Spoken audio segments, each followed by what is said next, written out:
दोस्तों आज हम एक ऐसे देश के बारे में बात करने जा रहे हैं जहां पर 80% से भी ज्यादा लोग गरीबी रेखा से नीचे जीवन यापन कर रहे हैं। और यह एक ऐसा देश है जहां पर बहुत ही बड़ी मात्रा में ऑयल, सोना और यूरेनियम के भंडार मौजूद हैं। लेकिन फिर भी यह देश बहुत गरीब है और यह एक ऐसा देश है जहां पर दुनिया की सबसे बेहतरीन ऊंटों की रेसिंग देखने को मिल जाती है। दोस्तों अगर अभी तक आपने हमारे चैनल को सब्सक्राइब नहीं किया है तो प्लीज इसे अभी सब्सक्राइब कर ले। दोस्तों आज हम बात कर रहे हैं एक अफ्रीकन देश चाड के बारे में। मेरे ख्याल से आपने इस देश का नाम शायद ही कभी सुना होगा, लेकिन आज आप इस देश के बारे में बहुत कुछ जानने वाले हैं। दोस्तों इस देश का नाम यहाँ पर बहने वाली चाड नदी के नाम पर रखा गया है। आपको जानकर हैरानी होगी कि कभी यह नदी 25,000 वर्ग किलोमीटर में फैली हुई थी, लेकिन आज यह नदी सिर्फ 1350 वर्ग किलोमीटर में ही फैली हुई है, जिसका मुख्य कारण माना जाता है यहाँ की बढ़ती जनसंख्या और बिना किसी योजना के सिंचाई करना।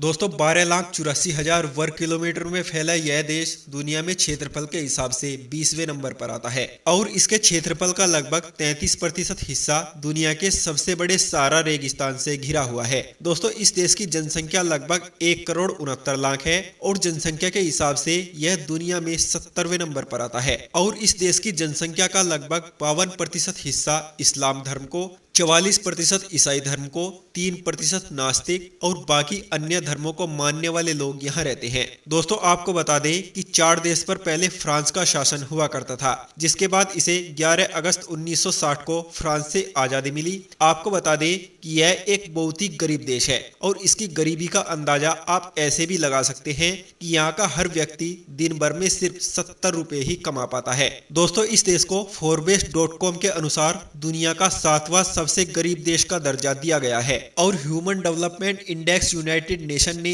इस देश को तीसरा सबसे कम डेवलप देश घोषित किया है। इतना ही नहीं दोस्तों, यहाँ पर गरीबी पहले से तो थी ही और ऊपर से पड़ोसी देशों के कुछ रिफ्यूजी यहाँ पर आकर रहने लगे। 2011 की रिपोर्ट के अनुसार लगभग 250 लाख सूडानी इस देश में आकर रहने लगे। दोस्तों जिस देश में गरीबी होती है उस देश में क्राइम भी काफी ज्यादा होता है, इसीलिए इस देश में काफी क्राइम देखने को मिलता है। और कुछ फैक्ट्स के अनुसार अगर कोई यहाँ पर शाम 7 बजे के बाद घर से बाहर निकलता है तो उसे लूट लिया जाता है। इसीलिए शाम के वक्त यहाँ के सारे बाजार भी बंद हो जाते हैं और कोई भी अपने घरों से बाहर नहीं निकलता। दोस्तों यहाँ की गरीबी का एक मुख्य कारण यह भी है कि यहाँ के लोग बहुत ही कम पढ़े लिखे हैं और यहाँ की औरत के कम से कम 8 से 10 बच्चे होते हैं। दोस्तों यहाँ के मेडिकल सिस्टम की बात की जाए तो यहाँ पर 23,600 लोगों पर सिर्फ एक डॉक्टर है। तो इसी से आप अंदाजा लगा सकते हैं कि यहाँ पर मेडिकल फैसिलिटी कितनी कम है।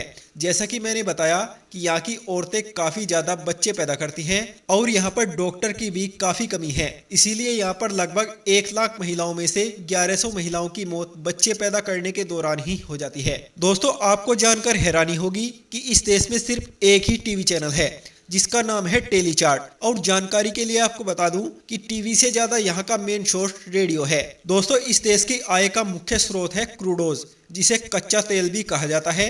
इसके अलावा इस देश में सोने और यूरेनियम की बहुत बड़ी मात्रा पाई जाती है, लेकिन सरकार के पास ज्यादा इंडस्ट्री न होने की वजह से यह अपने साधनों का अच्छे से उपयोग नहीं कर पा रही। दोस्तों अंत में बात कर लेते हैं यहाँ के टूरिस्ट पैलेस की। यहाँ का सबसे पहला टूरिस्ट पैलेस है नेशनल म्यूजियम ऑफ चाड। दोस्तों यह नेशनल म्यूजियम आपको चाड की राजधानी में देखने को मिल जाएगा। इस म्यूजियम का निर्माण 6 अक्टूबर 1962 को किया गया था। इस म्यूजियम में आपको इस देश के इतिहास से जुड़ी कई चीजें देखने को मिल जाएंगी और इसमें आपको कुछ हड्डियों से बने औजार भी देखने को मिल जाएंगे। तो दोस्तों चाड देश की ये जानकारी आपको कैसी लगी हमें नीचे दिए कमेंट बॉक्स में जरूर बताएं और ऐसी ही नई नई वीडियो देखने के लिए हमारे इस चैनल को अभी सब्सक्राइब कर ले। धन्यवाद।